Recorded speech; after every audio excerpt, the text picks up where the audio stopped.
Jarduketa integral honen helburua ekipamentu soziokultural berria inguratzen duen esparrua egokitzea da, Santa Eugenia plazaren egungo urbanizazioa nabarmenki hobetzen aldera.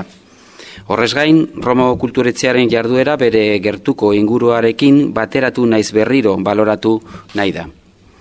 Proiektuak Romoko bali urbanistikoak indartuko ditu, pertsonentzako espazio handiagoak eta berdegune gehiago sortuz eta ezi bizualak kenduz. Plaza beti izan eta izango da topaleku eta ospakizunerako tokia. Proposatutako diseinu arkitektonikoak behar izan berri erantzuten die, ekipamentu soziokultural berria martxan jartzearen ondorioak direnak.